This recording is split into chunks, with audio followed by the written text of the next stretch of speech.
Red Slime. Today, I have a true off my chest story for you. Drop a like, subscribe, it really helps the channel, and let's get into it. I left my wife and it took her over a week to notice. New to Reddit, so I hope I'm doing this right. I, M35, was married to my wife, F35, for 8 years. I left her 5 years ago. We are child free by choice, her choice. I had always said we had a good relationship and marriage, but looking back, I see that it was good for her. Here is my story. I have always been the nerdy type, smart, good grades, but never popular. I am from a very well-off family due to my grandparents' inheritance and some smart investments my parents did. I did not have to go to college or work and still have a comfortable life, but I love what I did. I met my wife my first year in college. She was in my class and was looking for a tutor. She was a scholarship kid. We spent more and more time together, but never on the weekend. I wasn't the outgoing type and she would still go out on the weekend.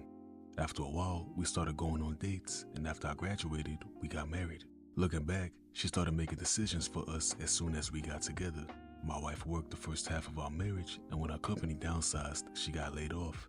She became a stay-at-home wife who was not at home that much. She had a friend she took trips with, had a bit of lunches and dinners with her friends, basically spent my money on her well-off lifestyle. While I remember our love life being passionate in the beginning, it's just that, a memory.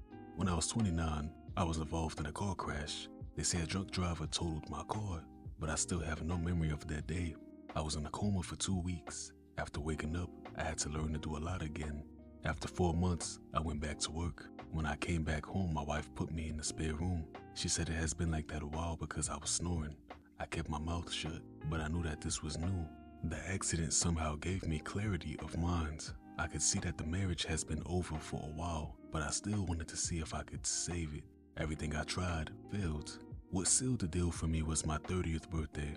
I came home and she was not home. She was having a spa day with her friends. I ordered takeout, watched a movie, and made a decision. I wanted out. The next morning, I went to my lawyer to start drafting divorce papers. I stopped engaging with her unless absolutely necessary. Slowly, I started selling anything that had any emotional value to me. I left all her stuff for her. I bought a new car and left it at a parking garage not so far from our home. 1 month later, all I had left were my clothes and a couple of tattoos, projector, portable screen, everything I needed to work from the road. I did not quit my job. I arranged for it to be completely remote. 2 months after my birthday, I stayed while my wife was at just another lunch with her girls. I took the new car, packed everything I needed in it, left the divorce papers and a letter on my bed in a spare room, and closed the door to my house for the last time, wondering how long it would take for her to notice. I decided to drive cross-country and visit every place I wanted to go but couldn't because my wife didn't want to. We had a prenup, so she had no rights to ask anything. In the letter, I explained I told her I was leaving and I would leave her the house and the car and would pay a sum every month for her exactly a year after that. She was on her own. In my own stupidity, I forgot to mention why I was leaving. This would work out in my favor. 10 days after I left, I got a text from my wife asking me where I was and if this was a joke. She called me, but I didn't pick up. I never pick up the phone while driving. I had an automated text send that said, "I'm driving and will call back later." She sent me text after text after text. That night, I stopped in a motel and decided to read the text before calling her back. First, she was asking if this was a joke, then asking when I will come back, then begging me to come back, not knowing why I left, and then she said something. She was sorry and it didn't mean anything and she will cut him off. She was having an affair, something I never suspected. I called her cell phone and she was at her parents'. I learned this tactic from TV. She started yelling at me and I hung up. I waited 1 minute and called back. She started yelling again and I hung up. I waited 2 minutes and called back again. This time, she wasn't yelling and I started talking. I told her that she was going to let me talk first, and after I said what I needed to say, and then she could ask questions. I told her why I left. We were married but living like roommates. Not even roommates because they at least acknowledge each other. I don't remember the last time we had a conversation, the last time we did something together. I didn't remember the last time we had sex, but I know it was before the accident. I told her that for a month before leaving, I stopped talking and sold everything I had in the house, and she didn't even notice. That it took her 10 days after I left before she noticed I was gone. If she had called me on the day I left, I would have turned around immediately. I ended with, "Thank you for admitting to the affair. I really didn't know about that." She tried to apologize, and when she asked me to come back, I asked her why, if she could explain to me why I would consider it. What was in it for me? What would change? She couldn't answer, so I said goodbye and told her my lawyer knows how to contact me. Then I blocked her. The next day, I bought a new phone with a new number and left the old one in the motel. 2 weeks later, I got an email from my lawyer that the divorce papers were signed. I was free. I kept my word. My lawyer already had all documents signed by me that would transfer ownership of the house and the cost to her. The bank automatically deposits a fixed amount to our shared account every month for a year. Where we are now, for the past 5 years, I have been driving across the country, working remotely. I finally had a reason to start social media. I posted online where I've been and where I'm going. I stay in a place for a couple of weeks and drive to the next. My ex-wife started following me on Instagram a year after I left, and out of curiosity, I looked at her public post. I'm not planning on following her back. She posted pics with her boyfriend soon after I left. To her credit, she did not badmouth me, at least not on Instagram. 2 months after I left, they apparently broke up. That was the last time I really had an update of her. I also have a sex life now. Once I put myself out there, it turned out to be easier to have casual sex, no committed relationship. Now, after years, I'm going back to my hometown. There is a reunion I want to attend. I'm staying for a month, maybe 2, and then I'm going to Canada. I have no plans of looking up my ex, but I will also not actively avoid her. If I see her, I'll see her. If I don't, I don't. So, besides the tactic he mentioned in the story, here's another one. If you want someone to admit to something, just don't say anything. Just look at them, and eventually, they might spill. But comment what you think about this story down below, and I'm gonna read some comments. Crazy story.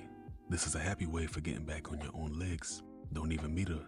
She is selfish and horrible. Don't waste your time with her. She is a gold digger. Good story. You realized something was wrong and decided to leave your wife. That was smart. But I think that before the accident, she had her adventures. After the accident, when she decided to have you move into the guest room, she didn't want to be unfaithful to her lover with you. Why did you leave her your house?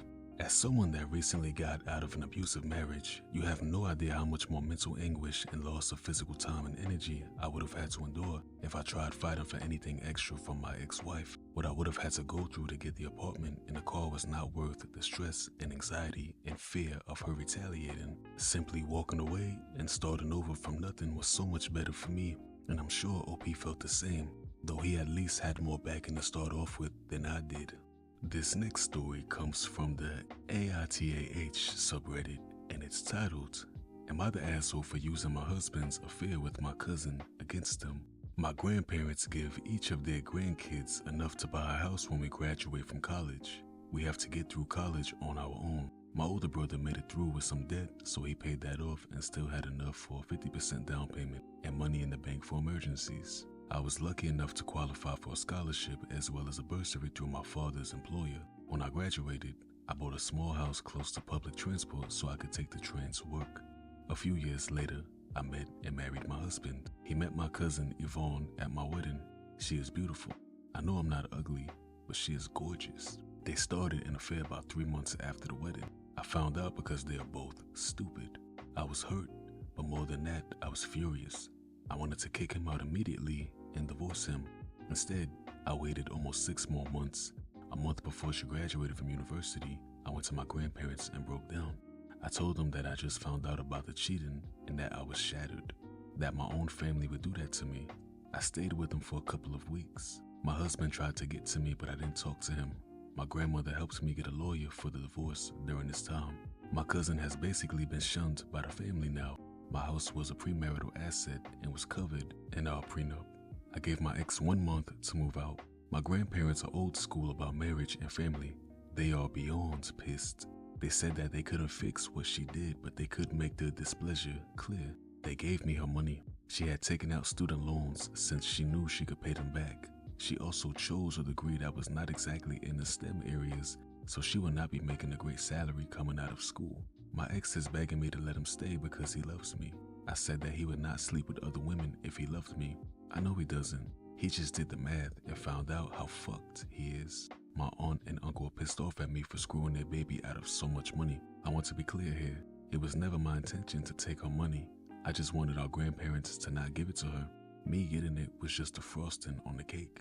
Right now, the family is divided, but mostly on my side.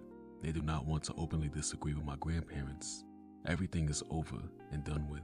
The divorce will take a little more time, but my money is in my retirement account. My ex is out of my house, and my cousin can go fuck herself. I feel guilty about not confronting him immediately and for bringing my grandparents into it. My ex asked me how I knew. I told the dumbass his texts were all showing up on our tablet before he deleted them. I had screenshots of everything. So I guess I'm asking if I went too far and whether that makes me the only asshole in this situation. My verdict is not the asshole. And this line got me the most. My aunt and uncle are pissed off at me for screwing their baby out of so much money. No, she screwed herself out of money by screwing OP's husband. She screwed herself by stabbing her own family in the back. She screwed herself by shitting on the vows that she was there to witness. She deserves everything that she gets. She chose a field that she's gonna have a hard time paying these loans back. That's on her. She shouldn't have did that. Go fuck somebody else's husband if you're gonna do it, not your own blood. But what do y'all think? Comment down below and I'm gonna read some comments. Not the asshole. She knew she was doing wrong and she should have known there might be consequences. She ain't a kid anymore. She was responsible for her own actions. You screwed her out of money, but she screwed you out of your marriage, or more precisely, your husband. And TA, not the asshole. In a perfect world, you would have addressed it immediately. This isn't a perfect world. You needed time to grieve, process what happened, and build the strength to deal with it. Going to your grandparents, who seem to be very strong supporters of yours and all of their grandkids, you had no idea how they would react. I don't think you went to them to screw your cousin, nor could you know how they'd react. Unlike your cousin who screwed your husband to fuck with you, they both knew what they were doing and were consenting adults. Obviously, her parents aren't going to hold her accountable for her actions. Your grandparents did. Sucks to be here for fucking your husband. I'm sorry you went through this, but you should feel zero guilt about how this all played out. You're the victim here. Revenge is best served cold. Good reaction from your side. NTA, I love revenge stories. Do you love revenge stories? Comment down below and I might do another one for the next video. But I want to know what you think about this situation. Is OP the a-hole or not? Comment down below, and that's going to be all from me today. If you got to this point of the video, I appreciate you so much and I do this for you. Let me know how you feel about the shorts I've been uploading. If you've been watching them, why or why not? Comment down below and I'll see you in the next one. Take care.